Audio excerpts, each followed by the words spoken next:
Hello, everyone, and whether it's good morning, good afternoon, or good evening, thanks for joining us today. This Saturday night, in only 2 days, AEW will broadcast the 3rd edition of the Full Gear pay-per-view from the Target Center in Minneapolis. As you may recall, Full Gear a year ago was held in front of a limited, socially distanced crowd at Daly's Place in Jacksonville, and it rocked nonetheless. So this Saturday, now in front of a full house at the Target Center, you can expect more of the same.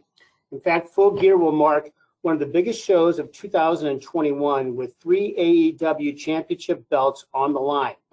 Darby Allin also takes on MJF, CM Punk versus Eddie Kingston, Bryan Danielson versus Miro, a Minneapolis street fight, and other can't-miss matches. So with that, it is now my honor to introduce AEW CEO, GM, and Head of Creative, Tony Khan, who is here for the next 45 minutes or so to answer your questions. I'll turn it over to Tony now for some opening thoughts, and then we'll open the lines for your questions. Tony? Hey everyone. I really look forward to your questions, and I don't want to take up too much of the time so everyone can get them in. I'm very much looking forward to the pay-per-view this weekend, and thank you all for participating in this call and helping us spread the word about AEW and Full Gear. Fantastic. Well, thanks, Tony. So here we go. We're going to start with Chris Mueller from Bleacher Report, and then after Chris, on the on-deck circle will be John Alba from Ad Free Shows. So, Chris, the floor is yours. Thanks. Hey, Tony. So with Full Gear coming up, we've got a big card here with 10 matches, and previous pay-per-views have been similar length. I was just wondering if that is sort of like the ideal length that you've kind of picked for AEW pay-per-views, or do you ever see that being shortened or expanded for different events in the future? Well, it's a great question, Chris. For the big 4 AEW pay-per-views, I think we found a great length that works very well for us. We've had really, really great reviews for the pay-per-views we've done, and particularly the All Out pay-per-view, our most recent show, is the best feedback we've ever had on anything we've ever done, any show, and it's the most revenue we've ever brought in from a pay-per-view, and I think it was also the best the fans or the critics have ever received any of the shows. So I really like the format and length of the shows, the 4-hour main card plus the buy-in with a pre-show match or two. So yeah, I think it's a good length of card, and we really found something that works for us very well. Thanks, Tony. Thanks, Chris. Okay, as promised, John Alba from Ad Free Sports is next. And after that, I'm going to read a write-in question from Jonathan Hood of ESPN Chicago. So, John? Jim, thank you. And Tony, thank you for your time, as always. I'd like to ask about Hangman Page, someone who we saw at the introductory press conference for AEW back in the beginning of 2019. He was positioned to be a big star out of that gate, and yet here we are now, more than 2 years later, seemingly ready for what could be a crowning moment. What would you like to say about his journey over the course of that time and how he's grown as a performer, and why is now the right time for him to face Kenny Omega on this stage? Well, it's a great question, John. We talked about homemade stars before in AEW, and this is the epitome of the homemade star. Hangman Page was a young wrestler when he joined AEW, who a lot of the hardcore wrestling fans knew, but he hadn't had a lot of experience wrestling on national television, and he's really blossomed under the eyes of the fans and the people who've been watching AEW from the beginning. And we've been really blessed to have a great audience that stuck with us from when we first launched Dynamite in 2019. And there's all these fans that have seen Hangman grow. He actually got the very first shot at the AEW title. He and Chris Jericho, Hangman and Chris Jericho, wrestled in the first ever All Out main event. They had a great match. And then we've seen Hangman grow so much as a wrestler from when he debuted. Obviously, we, had big plans for him. I thought really highly of him since he first came in, and have always believed he's a top wrestler. Now here he is again, getting another opportunity at the championship, and it's a very different company, and it's a very different situation. There's so much history between Kenny and Hangman. They had a great partnership. It was something I felt really strongly about from the beginning of AEW, that I really believed in Kenny and Hangman together as a team and what we could build from it. And here we are, and we're still it's still, bearing the fruits of our labor. So I really have always believed in Hangman Page, and I've also really believed in Kenny Omega, and that there's something special between the two of them at first as a tag team. On our third ever Dynamite in Philadelphia, we did a match. It was Kenny Omega and Hangman Page versus John Moxley and Pac, and that was the first time Kenny Omega and Hangman Page had ever teamed. And I liked it a lot. The match did a really good number, and they kept teaming. And there was so much story. I mean, they had so much chemistry, and then they had this amazing match against the Young Bucks at Revolution, and we just saw they had an amazing chemistry as a tag team. Yet there was something between them where you could immediately tell that someday it was going to be an amazing rivalry between Kenny Omega and Hangman Page. And then they had an amazing match at Full Gear last year, and as Jim said in the introduction to the call, Full Gear last year was held at Daly's Place in front of a physically distanced, limited crowd. But at the time, there was nothing like it in North American pro wrestling. There were about 1,300 fans at Daly's Place at about 25% capacity, outdoors, socially distanced. So we did those shows, as you've all heard me say many times. It was like a drive-in movie where each group of fans had their own pod, and they had their own seating section outdoors. And we found a way to bring outdoor wrestling and live wrestling back. And it was the only place on TV worldwide, really, where the fans could see that kind of wrestling with the fans cheering and going crazy. And what a match it was at Full Gear. Kenny Omega and Hangman Page last year in the finals of the Eliminator tournament to get a shot at the world title. And then from there, Kenny Omega won the world title, and he's closing in on 1 year as the world champion. He is our longest reigning champion, and the company has grown and evolved so much with Kenny as the champion, and he's had so many classic matches already in this run, and I'm very excited for their match. And I think for Hangman Page, it's hard to talk about the story of Hangman Page in AEW without talking about also the story of Kenny Omega. And that's one of the reasons why this Kenny Omega versus Hangman Page match is one of the most anticipated matches, I think, ever in AEW.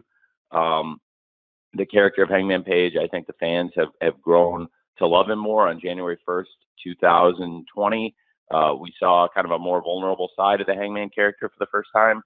To be honest, on BTE, I watch the BTE show, and the guys do great work on it, and they come up with really funny stuff. And a lot of times, if I see something on BTE that I really like, I'll say I want to use it on Dynamite. And a great example more recently of that is the John Silver Adam Cole stuff. I saw that on BTE. I thought it was great, and I was getting over it. I wanted to use it. And really, John Silver himself, a year ago, I saw John Silver doing all this stuff on BTE, and it was like, hey, like, you're doing all this amazing stuff on BTE. I think, I think you should be doing this on Dynamite. I'm very impressed. And, really cut back to 2019, a year earlier, I had seen Hangman Page drinking on BTE and doing a character. And I thought his acting was great, and I thought the character was great, and it showed a more vulnerable side of the Hangman and made him, I thought, really a flawed hero in many ways. And I think it has made him connect more with the audience. I think it's worked really well, and it was a big part of the story. And then people were, ready to see him come back from the lowest lows and get some redemption. But it's a great story because there's something in front of him, an obstacle that certainly he's never conquered and nobody's been able to conquer. So I think everybody's really looking forward to seeing what's going to happen at the pay-per-view between Kenny and Hangman. Thanks, Tony. Thanks, John. I'm going to read a question here from Jonathan Hood from ESPN Chicago. Tony, Jonathan would like to know, how likely is it for you to have pay-per-view events in California or other Pacific/Mountain Time Zone cities in the future? After Tony answers that, we'll be calling on Sean Ross Sapp from Fightful. Tony? So, thanks, Jim. It's a great question, Jonathan. And we are coming out to the West Coast next year, and Double or Nothing. I'm sorry. I feel pretty safe about saying it now. I think it's been, I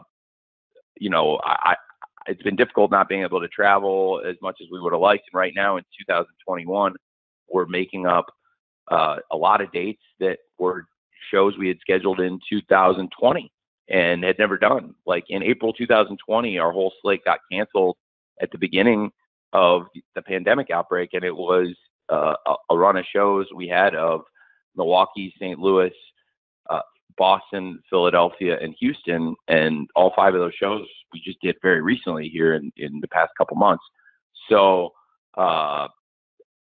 we are now just getting kind of caught up on pre-scheduled dates. We are going to service our great fans on the West Coast in 2022, and I am planning for Double or Nothing to return to Las Vegas in 2022, and we'll also, I think, do Dynamite and Rampage while we're on the West Coast, and I would really look forward to that and bringing Double or Nothing back to Vegas, although it was also great having Double or Nothing in Daly's Place this past year and all the events in Daly's Place. They were such a great home for us, but I'm very excited to go back to Vegas also. Thank you, Jonathan. So next up will be Sean Ross Sapp from Fightful, and following Sean will be Ella J from SE Scoops. Sean? Hey, Tony, there have been a lot of questions regarding Ring of Honor due to some unfortunate news we heard about them taking some time off and maybe the company looking completely different. They've released, or everybody will be released from their contract soon. There's also obviously a very vast video library there, which includes All In, which was kind of a precursor to AEW. Who knows if that's even for sale right now, but is there any interest on your part in pursuing that or any of the talent that is going to be available there? Because there's quite a bit of it. Well, there's a lot of great stuff there. They've had a lot of great matches and great shows in the library, and they have some very good talent. So I can't say with any certainty, but we'll see what happens on the business side. And as far as the talent goes, I would say stay tuned to AEW. There's Dynamite every Wednesday. There's Rampage tomorrow, and the Full Gear pay-per-view on Saturday. So you never know who's going to show up in AEW. And as for the business side of it, I'm good friends with a lot of people in the company of Ring of Honor, and actually the agent that represents him is my neighbor in LA. He lives like down the block. So and he's a friend of mine. So I am very familiar with what's going on there, but I can't say with any degree of certainty what will happen on the business side. Thank you, Tony. Thank you, Sean. Ella J from SE Scoops is next, and following Ella will be Nick Hausman from Wrestling Inc. Ella? Hi, Tony. How are you? I'm well. How are you? I'm fantastic. So I had a women's wrestling question for you.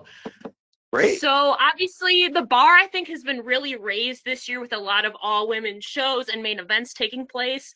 But does AEW have any plans or hopes to contribute maybe an all-women's event of their own sometime? So I'm gonna cut off your question right there, because I don't think I get enough credit for what I did for the NWA show, because a good number of the people who wrestled on the NWA show were wrestlers I sent and paid. And so I do think I contributed, because the highest paid wrestlers on that show were actually the people I paid separately from what they already make in AEW to go wrestle on that show. And I don't think they did a very good job of telling people that, honestly. Even though it wasn't like the deal we did, I wish they'd told more people that, because that was one of the points I made when we closed it. Was I think it would be nice if you told people that I'm paying the wrestlers coming, because that is a big contribution for me. Does that make sense? Yes. Okay. So I did pay the wrestlers for that show. So I was like, it's like kind of like when you pay for a dinner and nobody thanks you. So like that was one thing. So I have really been making a big effort this year to grow and improve our women's division, and I think have made a lot of strides with our women's division this year as a company. We've added big free agents, and I'm really excited about what's happening with the TBS tournament right now. Among the big free agents we've added are Thunder Rosa, who came over from the NWA, of course, and Ruby Soho. And Ruby Soho coming over, it's interesting because I had a great conversation with her a couple days ago. She's in the TBS Championship tournament, and she's been in a lot of tournaments, and she's wrestled all over, as you know. And I was talking to her about the tournament, and she's not a BS person. Like Dory, Ruby Soho, is the ultimate straight shooter, and she loves this tournament. She was saying she's never been in a tournament like this. She loves all the story in it, because if you look, like, there's story building with her and Chris Statlander, and they didn't really have a rivalry, but there's, they've been doing the promos on TV, and we've seen that there's been a couple of situations where they've helped each other out. Chris had Ruby's back, and then now they're even, and Ruby doesn't owe her anything anymore. And really, I'm excited very much for Jade versus Red Velvet. I'm very excited for Shida versus Nyla Rose. And of course, we've seen a lot of great build, including last night's Dynamite, towards Thunder Rosa versus Jamie Hayter. So I have been and am trying to actively make big strides in women's wrestling. And as far as a lot of the stuff that has been happening in the all-women shows that have been happening other places, I actually have made great contributions, including financial contributions, which I think they could have done a better job of telling people about, honestly, if that makes sense. Thanks, Tony. Yes, Thanks. makes sense. Thank you. So next up is Nick Hausman from Wrestling Inc. And thereafter, I will have a write-in question from Sebastian Diaz from Over the Top Rope Wrestling in Chile. So, Nick, you're up.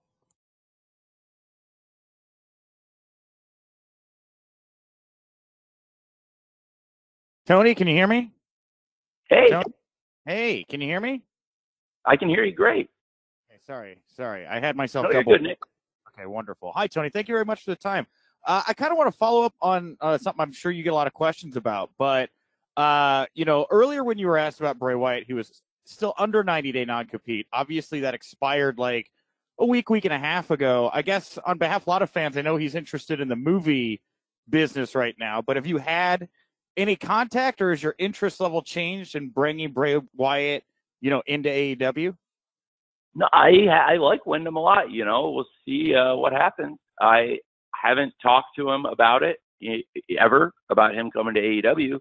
The last time I saw Wyndham was at Chris Jericho's birthday party, and I think it was a pretty late night, and it was last year. So it's a very different world, and I only saw him in passing very briefly. I was heading out as he was heading in. But it was pretty late at night. But I think he's a wonderful person and a great talent. Thank you, Nick. Okay, I've got a question here from Sebastian Diaz, who's writing in from Chile. Hi, Tony. We're entering the last weeks of Dynamite on TNT as a weekly show before we jump to TBS. So that's a new start. Will there be a refresh of the brand, maybe new music, new logos, stages, or will it be the same? Greetings from Santiago, Chile. Tony? Hey. Okay, so basically, Jim, the question about Dynamite, just to make sure I got the question, it's asking if the format will be the same when we move to TBS. Yeah, format, look, staging, the lighting, the music, will be a different look on TBS, or are we going to pretty much go from the TNT look into TBS? Well, it's a great question. Okay, so now I understand. That is a great question, and it's a few questions in one. The great wrestling and the great wrestlers and what people love about Dynamite, for the most part, I think that's all going to be the same. But the look of the show, we may do some tweaks and in presentation, and it'll be fun. And we'll do our best. And if you don't like it, then we'll go back to what we had. But I think we're gonna look at the presentation of the show going into TBS. But the wrestling, the wrestlers, all the stuff you love about the show, for the most part, I think will be the same. And hey, if I mess with the look of the show and you don't like it, I can always go back. So I think that's a great question. But I'm also very excited about the move to TBS and all the great things that will happen with that, which will be great for us. It's great to be back on Wednesday night now we were on this amazing run on Wednesday nights, and really it's our home. And there have been a couple times where we've had to shift to, Saturdays here and there, and it's always, uphill to get your momentum back when you do. So I think, as I understand, there'll be a bit less time shifting when we do move to TBS. There are still sports on TBS where there are conflicts and stuff, but I think it'll be great for the fans, and very excited also. Rampage will be staying on TNT, and of course that same week in January when we launch Dynamite on TBS, we'll of course have Rampage again on TNT, and then we'll have the first ever Battle of the Belts in AEW. So stay tuned for more info on that. And 2022, we're going to start it in a very big way. Thank you, Tony, and thank you, Sebastian, for joining us from South America. So I'm going to come up with two names here. Steven Spice from Steven's Wrestling Journey will be next, and he will be followed by Niger Chambers from Big Gold Belt Media. Steven, are you ready? Yes, I'm ready. All yours. Hi, Tony. Thank you so much for bringing me on. This means so much to me. Hey, how are you? I love AEW. Thank you. I'm glad to hear it. And so my question is, how do you and your crew develop the ideas of the matches that go on these pay-per-views and every Thursday night and Wednesday? I work really hard, and I work with a lot of different people, and so I stay up really late on Tuesday nights and Thursday nights a lot, and that helps come up with ideas. And a lot of times you're thinking about it all night and or all day, and you never know when the great ideas come to you. And then a lot of other people have really good ideas too. So I talk to lots of different people, and lots of different people have really good ideas, and I have to take all the ideas and figure out which ones are the good ones and which ones are the bad ones. And I try to mostly pick the good ones. And I have a lot of ideas on matches, and I try to organize the show every week based on what would make sense for the fans, and what would make sense for the flow of the show. And, I have to fit the commercial breaks in. And it's a very different job formatting Dynamite versus formatting Rampage. A lot more goes in some ways to doing Dynamite, where you have all these segments, and there's so many people in a Dynamite, and there's so much stuff that happens in a 2-hour show. In Rampage, it's more succinct because I like to get a lot of good wrestling in a 1-hour show, which is a challenge, but it's also a really fun challenge. So it's difficult in a totally different way. And then the pay-per-views, which you also asked about. Famously, I guess people know, I doodle around a lot and sketch out ideas and kick around ideas, but I also change them. And I told people when somebody photographed me on the sidelines of a Jaguars game, and I wasn't even doodling in that moment, I was actually writing on the other side of the page about football, but I flipped the page over, and then somebody took a picture of me on the sideline.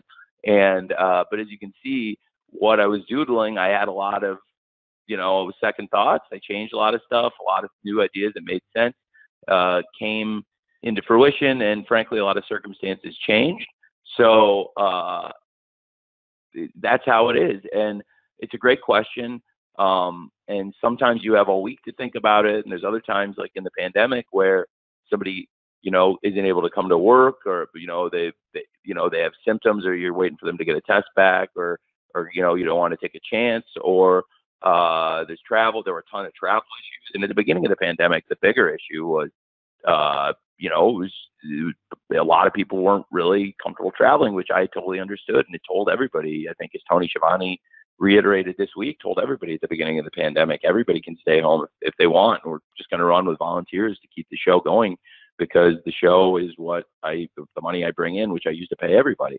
And so with the volunteer crew, that was like, about 29% of the people, I booked the shows very quickly to make sure we had great shows to keep the show on the air. But there were also a lot of really great matches in that time, and memorable moments, like when Sheeta versus Britt, that great match they had where Britt got her nose broken, or so many great matches in the inaugural TNT title tournament, and that's where we held that. And even Orange Cassidy made his TV wrestling debut in that moment. I didn't have a lot of choices. I mean, it was and for all things considered at that point, I did a good number. So I really am very fortunate to have a lot of really smart people who come up with great ideas that I work with, and it's a fun job being able to come up with my own ideas and then sort through the ideas of a lot of really smart people and try to put together a wrestling show that's like about as fun a job as there is. Thanks, Tony. Thanks, Stephen. Next is Niger Chambers from Big Gold Belt Media. Following Niger will be Russ Weekland from Hollywood Life. Niger, you're up. Hey, how's it going, Tony? Very well. Thanks, man. Good. Last night a video kind of went viral on social media after the conclusion of Dynamite, where we see you, Ruby Soho, CM Punk, and Cody Rhodes invite a fan into the ring as he celebrates being cancer-free, which is a very special moment. Really touched me. I thought it was one of the best things I've seen on social media in a while. Could you talk a little bit about how does moments like that happen? How do you connect with the fans and be able to have that type of connection and outreach in such a quick moment to make these moments happen? Well, I love booking when it's fun stuff like that and you're not worrying about booking for ratings. So that's like the fun side of booking. So I was in Gorilla, and during a commercial break, we were doing the thing where it was Pac versus Dax, and we were in commercial before the main event match, and then we had the contract signing for Kenny versus Hangman after that. And I was by Cody, and I had planned for Punk to go out because the crowd hadn't gotten to see Punk yet, and I wanted to make sure he interacted with the crowd because he was on the show fighting backstage with Eddie, but the crowd hadn't heard from him and seen him, and I know it would mean a lot to a lot of the people for him to come out and be there. So I had mentioned to Cody I was going to go out with Punk, and Cody had said that he'd heard, and Cody does such a great job of community outreach, and he works with a bunch of great people, including the captain Sean Dean and Thunder Rosa and other people in AEW, including Amanda Huber, and they found a fan who they said was cancer free, and that was really cool. And so I said, all right, well, that's what I'll do is I'll bring out Cody, and I'll bring out CM Punk. And then Punk told me, reminded me really, that this is Ruby's hometown. And he said, why don't I bring out Ruby then too? And that's another pop, and that'll be great. And I was like, yeah, that's a great idea. We'll definitely do that. And so that's what we'll do. And that's what we did. So that is, like I said, when you're not booking for ratings and it's easy stuff like that, that was just a fun thing. So that's literally how it all came together. And it was really nice to meet Joe. And I think hopefully it was a good moment for Joe, and also just try to make it a nice moment for the fans in Indianapolis, and also for Ruby because it's her hometown, and she's a big star, and we want to treat her like a big star, and it was cool for her to have that moment. Thank you, Niger, and thank you, Tony. Okay, next is Russ Weekland from Hollywood Life, and then I will follow that with a write-in from Mark Madison from Pro Wrestling Post. Russ? Yeah, hi. I was hoping any date on the Owen Hart Memorial Tournament. Yes, I'm so glad you asked. There will be updates on the Owen Hart Memorial Tournament after Full Gear. I've been really, there's so much on the card, right? And there's so many stories, and the show is so jam-packed, and I didn't want the Owen Hart Cup to lose the focus when I start talking about it. But the Owen is going to be a big prize in AEW, and I'll have some interesting announcements about it. One thing I will say right now, you know what? I'm going to save it. I'll save it till after Full Gear. You guys will get more announcements on the Owen Hart Cup. I think I'll save it for Dynamite or Rampage after the pay-per-view. But stay tuned on that one. I will give more updates on the Owen Hart, and I have something fun I think everyone will really enjoy. Thank you, Tony. Stay tuned, Russ. So Next, I'm going to read you a question, Tony, from Mark Madison of Pro Wrestling Post, and then after Tony answers that, next up will be Stephanie Chase from Digital Spy. Here's the question from Mark, Tony. With Eddie Kingston's recent Players Tribune article in which he poured his heart out, could you see back when he initially joined AEW what his contribution to AEW and to the locker room would be eventually, a year from now? You know, and you know, did you foresee the kind of person that you would have, you know, in Eddie Kingston at AEW? Yes, pretty quickly. I connected with Eddie Kingston immediately. I'm a very, very close friend of mine, and I didn't know him until he came in. But I connected with him very quickly and tried to find a spot for him right away too. If you remember, he debuted against Cody, and it was a great match. And it was when Cody was the TNT champion, and we did the Open Challenge. And Cody came to me with a list of people when he wanted to do the Open Challenge, and there were a bunch of really good names on it. And the names I think a lot of the people on the list I did end up wanting to use, and then I had some names of my own, but two names he had that he really wanted to work with that have been great were Ricky Starks and Eddie Kingston. And I felt really strongly about them both after they had the match with him too, and he did a great job in the matches with them, and they both did a great job in the matches with him. And in both cases, I had something for them. Now, in Ricky's case, it was right when he was in the ring. I knew I wanted to use both of these guys on Dynamite, and in the pandemic era, when stars like this came, across your desk, you really wanted to hold on to them. So, Ricky, I immediately knew I was going to do the Team Taz thing with, and I actually called Mox at his house and told him I had found a guy that for us to do this with, and he hadn't really seen Rico, and I told him to trust me, and he did. And then he came over, brought Rico over, and he was like, "You were totally right. Now let me go back to Eddie, and I'll talk about Eddie for a really long time." So Eddie, I didn't have that for. I knew I had to do something with this guy. What a massive talent. And Cody and Eddie had such a great match, and I found a unique opportunity because at Fyter Fest last year, Young Bucks and FTR were teaming, and it was an unlikely partnership, and they teamed against the Lucha Brothers and the Butcher and the Blade, which was also kind of a unique team in an 8-man tag match at Fyter Fest 2020. And the Butcher and the Blade and the Lucha Brothers won. And I felt like I had to do something with that because I was like, they beat the Young Bucks and FTR. That's a huge win. And I really want to follow up on it. And I also really want to use these guys. And I'll be honest now, because it was a year and a half ago and it's in the past, like I was, not as deep on the heel side then.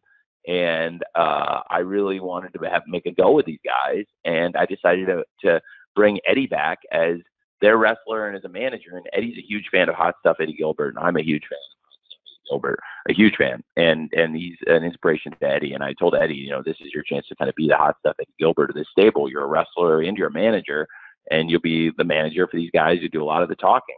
And that's where the connection with Eddie and, of course, the Lucha Brothers and the Butcher and the Blade began. And then going into All Out 2020, the build, if you remember, was kind of a unique heel build. And some people say heel doesn't always work. I think one of the best examples when I was a kid would be the Horsemen versus the Midnight Express, Arn and Tully versus the Midnight Express, which was a program that had never really got going as much as it could have. It was really drawing money, and then all of a sudden Arn and Tully were gone and became the Brainbusters. That was a great program, and I always thought there was something to it. So we did this where I had a heel situation, basically, where it was Jake the Snake and Lance Archer. It was Team Taz, the aforementioned Starks and Brian Cage and with Taz, and then this Eddie Kingston group. And then it would always look like it was about to tee off between the three sides of heels. And then Darby would show up, and Darby had this beef with Team Taz, and he would go crazy, and it would all set off, and it was leading to the Casino Battle Royale.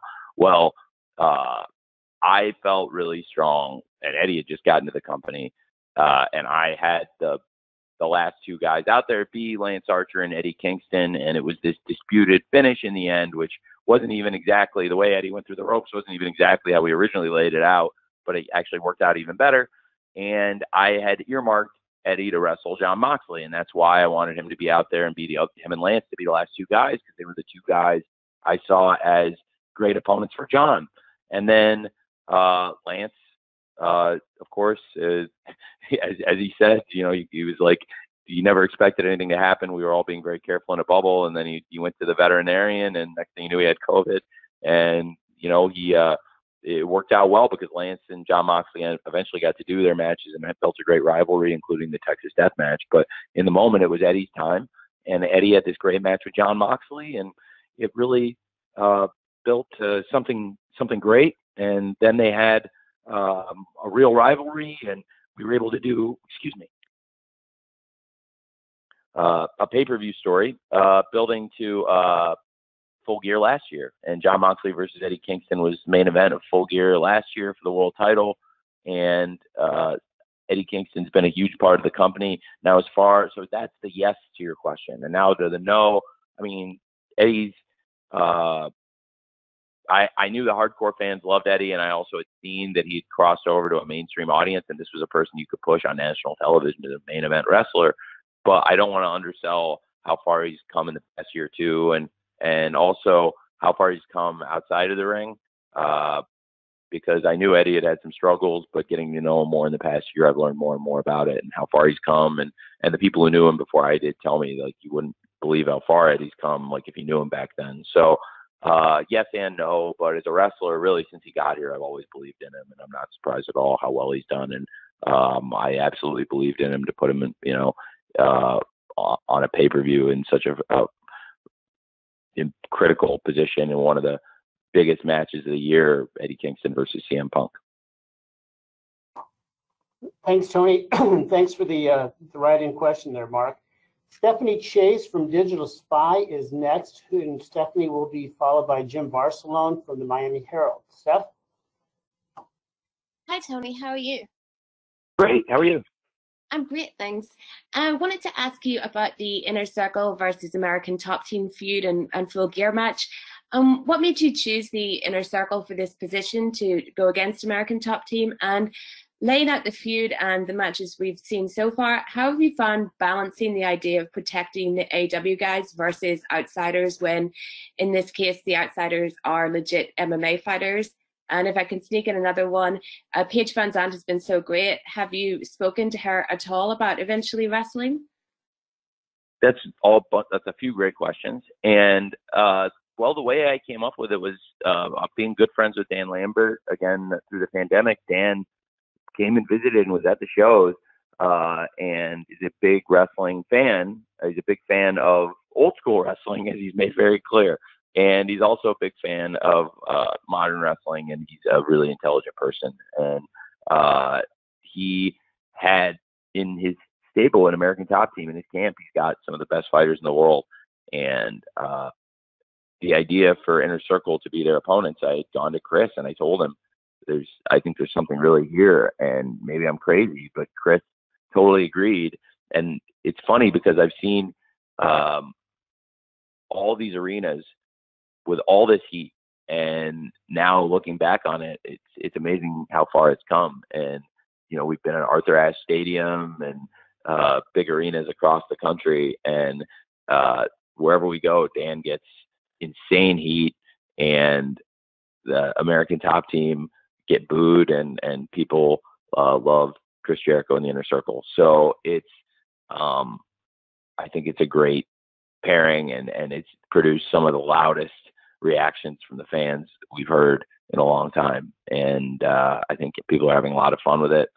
It's a cool rivalry. It's gotten us a lot of mainstream buzz, which I also expected going into it, because when you have things like Jorge Masvidal throwing the flying knee at Chris Jericho, that is going to get picked up. And in that case, it got picked up almost every outlet. So it was some of the biggest mainstream coverage we've ever had, along with, other huge stars we had in AEW, like Shaq and Mike Tyson. And this got picked up on that level, along the lines of Shaq, Mike Tyson, Snoop Dogg, and other great celebrities who come into AEW. So the American Top Team have, I think, been great for us and will be great for us. And the Inner Circle also are, since the beginning of AEW, steadfast parts of the show, and really very excited for the Minnesota Street Fight. And Paige Vanzant, what a great talent. I'm a huge fan, and I really like Paige. Paige and Austin, and have been here a lot, and I would love for them to keep coming and for Paige to do more. Absolutely, I think she's tremendous. Thank you, Stephanie. Next up will be Jim Varsalone from the Miami Herald. And Jim will be followed by Bill Pritchard from WrestleZone. Jim, you're up. Unmuted. Oh, thank you so much. Wanted to address the dark tapings at Universal Studios and your thoughts of how things have been going there with that, the crowds, just the whole setup there. And is the plan moving forward to just continue doing it from Universal when you can, going into the next year? So yes, to be a total straight shooter, yes, I'm going to keep doing that dark tapings or when we can, when it makes sense. When we've done live rampages, as many of you know, in the wrestling media, we've also taped dark there and done elevation at Dynamite, which is what we did this week. So we will again tape dark tomorrow before Rampage. So I am expecting that to continue to kind of be the cadence, and we can look forward to more dark tapings at Universal. The fans have really enjoyed them, and I've had a lot of fun at them too. If, any of you who've been at them, I think they've been really fun shows, and a lot of the big stars have been very generous with their time too. So it's a fun thing we've been doing. Thank you, Tony. Thank you, Jim. Bill Pritchard from WrestleZone is next, and Bill will be followed by Samantha Shipman from Daily DDT. Bill? Hey, Tony, how are you? Hey, Bill. Great. How's it going, man? Not too bad. Thanks for taking the time for this. I actually wanted to ask about Lio Rush. He made his in-ring return this week, and just wanted to get your thoughts on... Oh, happy birthday. Just wanted to get your thoughts on how that's going, if there's any plans to, keep them as a dedicated tag team, or if it's really just feeling things out right now and use them as best as you Well, I think it's a story that is developing between Lio and Dante. So without saying too much, I don't think you or anybody wants me to probably say where exactly they're going. But I really have enjoyed it, and I've had a lot of people come up and enjoy it, and it's something that I felt really strongly about. And I haven't made it a secret that I really like Lio, and I think he's a tremendous talent, and I think he's benefited from the coaching that I've given him, and he's gotten great coaching from others. I think Sanjay did a great job on that match last night, coaching with them, and Sanjay and I work real close with Lio and Dante and with Seidel and Moriarty. So I am a huge fan of Lio Rush, and I really think he's got a lot. And like I said, it's his birthday. Happy birthday, Lio. And I think he's had.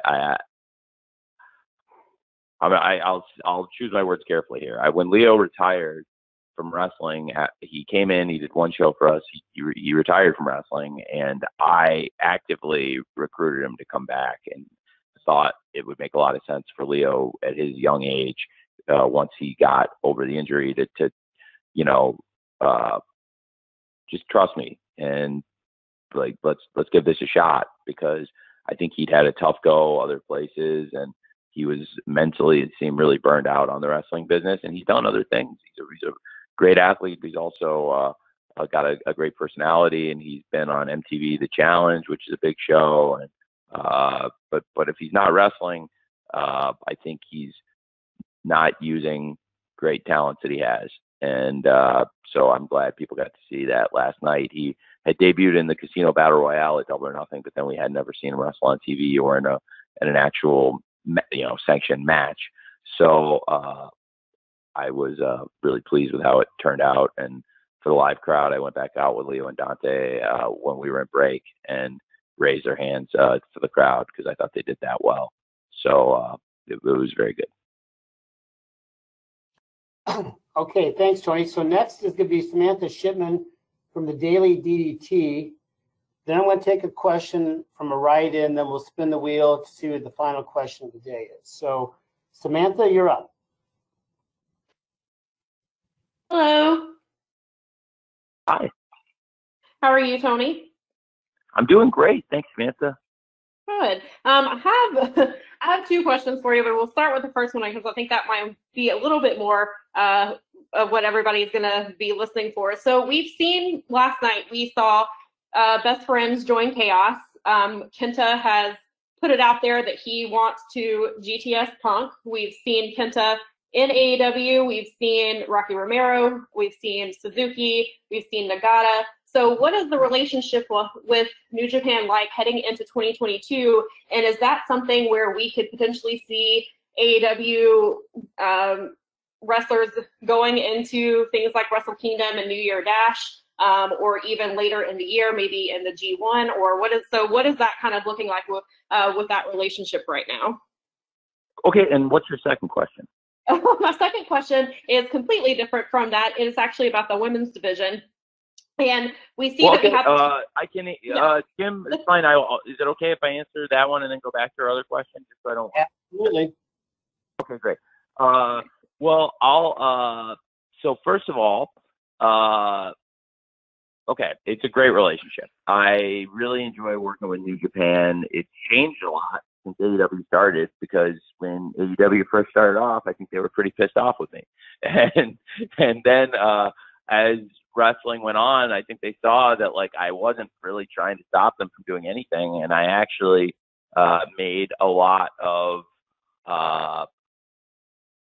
friendly gestures along the way. Like Chris Jericho, I was very open about Chris Jericho working in New Japan, and then when he was wrestling at the Tokyo Dome in January 2020, I even cleared the stipulation which we put together. You know, Chris basically was the go-between between me and them at that point, that we would have it effectively be an AEW title eliminator match with Tanahashi versus Jericho, not unlike some of the matches we do in Dynamite, where it's, hey, if you beat the champ, you get a shot at the title. And that's what we said. You know, if he beat Chris, he could come to AEW and get a shot at our title. So it added a lot of interest, I think, to their show in that match, and that was great. And also, I had been pretty open about John Moxley wrestling there, and I cleared dates time after time for John to work there. And so I think they saw this was a good relationship, and I have a good reputation for being an honest person. So even though I kind of came out of left field and I was a new player in the game, I think I raised their antenna early and made them pretty nervous. And then the more I built a reputation in the sport, I think they wanted to work with me. And so now I talk to them on a regular basis, and we put matches together, and wrestlers from AEW go there. And as you said, I mean, you said it yourself in the question, I don't have to name all the different people that have come through from New Japan to AEW, but you've given a good list to start with of a number of people. And there's more, I think, in there, and there's probably more to come. So there's a lot of things we can do. And I'm a fan of a lot of their stuff. I was really pleased how many fans loved the Roppongi Vice theme last night, because I felt really strongly they should come out to the Roppongi Vice theme. I thought it would, for the fans that do like both shows and have watched both shows, you know, people remember the Trent and Rocky team. So if Orange and Rocky are coming out, it makes a lot of sense. Plus, I mean, it doesn't hurt in terms of building anticipation for Trent to come back, which I'm looking forward to. I'm a big Trent fan. And look, with New Japan, it's a good relationship. And that's why I was so amused when the story of the day on a weekend in the summer, this past summer, was this story that kept getting buzzed, that clearly was getting signal boosted by some PR person, that New Japan would work with WWE, which was comical to me, because I was doing all this stuff with New Japan. I had all these plans with New Japan, and I knew Nagata was going to be coming to Dynamite, and we were doing this stuff with Kenta and had other plans in the future. And this was before we had even worked out Suzuki coming in. And I'm not sure if you mentioned Kojima, I didn't hear it, but you might have. But Kojima is another great wrestler who's come in and wrestled on pay-per-view for us at All Out, had a great match with Mox. So I've really liked working with them, and I had this close relationship with them. And that's why I was like close to a live show, and I thought it would be a fun promo to cut to get some buzz on the show, talking about the fact that we have the partnership with New Japan, and I've been reading all these stories that New Japan and WWE are about to start this deal, and if that's the case, it's news to me because I had just reunited Roppongi Vice on Elevation, and Nagata was going to be coming in, and we had all these plans with the U.S. title with Mox, and I knew that we had talked about what I was setting up with Mox versus Lance for the Texas Death Match, which was going to lead to Lance versus Tanahashi for them. So we've been working together pretty close. So I asked them if they wanted me to do this promo because I thought it would be good buzz for New Japan and AEW, and they thought it was hilarious. So that's how that happened. So yeah, it's a great relationship. I really like working with them, and they have a great history, and a lot of our wrestlers have great history there, and they also have a lot of great wrestlers of their own. So it's a great thing we have going. Thanks, Tony. Thanks, Samantha. Samantha has a second question, I think, Jim. Yes, I do. So thank you, first of all, for the very thorough response to that question. That definitely answered a lot of questions. So my other question is about the AEW women's division and how much it's grown. And we see, obviously, the TBS championship is we're about to crown a winner very soon. So will you be treating the TBS title on the same level as the AEW women's championship? I think you should think of the TNT championship and the TBS championship as sibling championships. Okay, that's where I was going. So it is. I mean, I think the TNT championship is one of the most important championships in wrestling, and it's been defended in huge matches. And at times, I mean, we've done massive ratings, and some of the biggest ratings we've ever done on Dynamite are for TNT title matches. And you can look back. We've had some monster ratings for things like Brody Lee versus Dustin Rhodes for the TNT title right after All Out 2020. Cody and Brody in the dog collar match did a great number, and Darby versus Brian Cage did a really good number, and Darby versus Matt Hardy, Falls Count Anywhere for the TNT title, is one of the biggest numbers we've ever done. So I think the TNT title has a great history. It's done some really big numbers, and then our women's championship, again, Dr. Britt Baker's great champion. Whoever wins the TBS championship, I think we have a number one contender, Ty Conti now, that's in line, to me, to wrestle for the world title. So the way I did the TBS championship bracket was, okay, let's take the top five, and you had number 2, 3, 4, 5. So you had, Jade Cargill, Thunder Rosa, Nyla Rose, and Chris Statlander. I gave them what we would do in like seeding in the NFL or in a lot of sports tournaments. You would take the top seeds and give them a bye. So as we were building, Ty Conti, I think, is, by the way, we're talking about our women's division. It's not on the subject of the TBS championship because Ty Conti is wrestling for the world title. But I have to say, Ty Conti is one of the most improved wrestlers in the world. And I always thought she was a great prospect. And for years, I really admired her. She's one of the people I was really shocked we were able to hire, because it was somebody that I was surprised got let go. And when she got fired, I wanted to snap her up very quickly. I was a big fan of Ty Conti, and I think she's a great number one contender. And I'm really excited for the Ty Conti versus Britt Baker match. Britt's been a great champion for us, and Ty's a great number one contender. So the TBS championship, I took the rest of the top five, who are all also top contenders in line, gave them the first round buys, and then took the next 8 and built a 12-woman field. And now we're into kind of I don't want to upset the NCAA, but I will not call it the Elite 8, but we're into this really great 8 final women, and really excited for the quarterfinals of the TBS championship tournament. And I think it would help a lot. I'm a huge believer in the TNT championship. I really love the title. And I think Sammy's one of the pillars of the company, and I'll have great matches to come. And I just think that if you could think of it as like the sibling championship, it'll be treated very similarly. Okay, thank you, Samantha. Thank you, Tony. Okay, I've got one write-in question, and we've spun the wheel in the last few minutes here. So Garrett Martin from Paste Magazine will ask the last question after I ask Tony this write-in question from Daniel McMahon Young of Gatekeepers. Tony, his question is, with AEW having such a diverse fan base, what do you think has been AEW's biggest strength in attracting non-traditional wrestling audiences in the last 6 months or so? It's a great question, Jim. Well, I think wrestling speaks to everyone, and I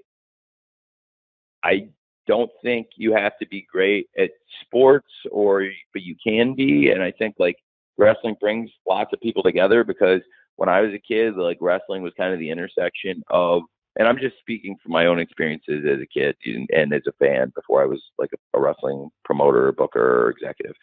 So I've seen wrestling bring really diverse groups of people together, people that are, you know, jocks and people that don't play sports at all, and people that are really into music, or people that are into art. And it's just an intersection of a bunch of really unique communities of people. So when you bring in people with unique interests, like, you know, as I've said, whether it's music or sports or something completely different, you will get all kinds of different people. And so, and wrestling's also not like some sports where it's only popular in one part of the world.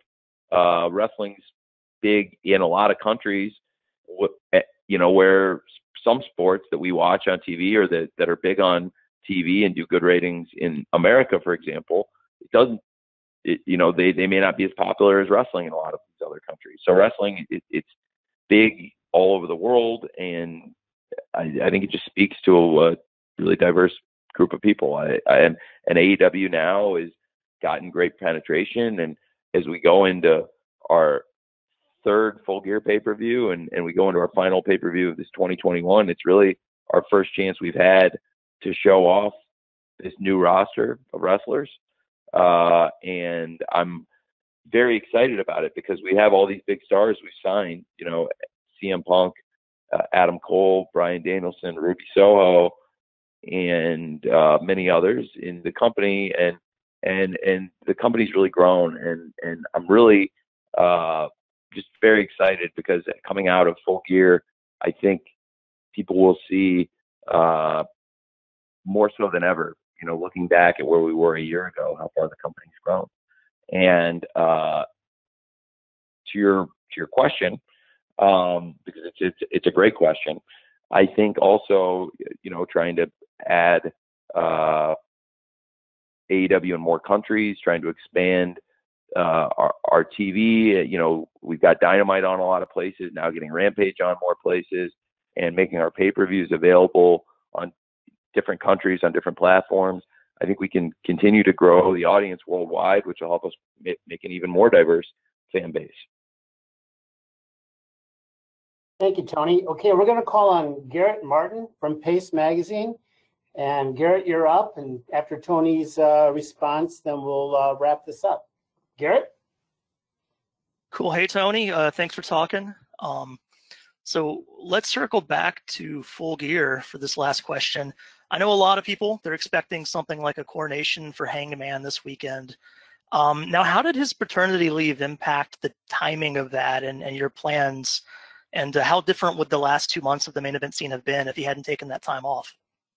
Well, I don't want to say what my plans are. I think everyone's going to have to watch here and buy the pay-per-view to see what exactly is going to happen with Kenny and Hangman in the world title match.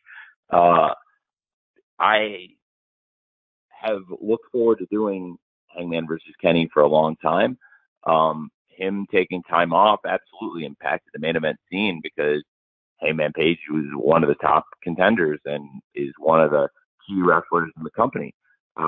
So it was something I was had to pay close attention to, absolutely. But on the other hand, I tried to make lemonades out of lemon, as I'm often doing when there are challenges with scheduling shows and with people traveling and coming to the shows. And in this case, if he wasn't going to be at the shows, I had to make the best of the situation, and I think we did. And, you know, to be without one of our top stars in the company and still put together All Out and have All Out be such a great success and be so well received by the fans, and also such a commercial success and sell well over 200,000 pay-per-views worldwide. And that was before people knew for sure that Bryan Danielson and Adam Cole had come into AEW.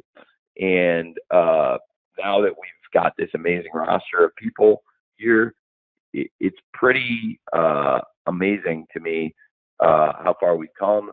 But now, really, again, this will be the first time we've been able to show off so much of the new roster at one time. So I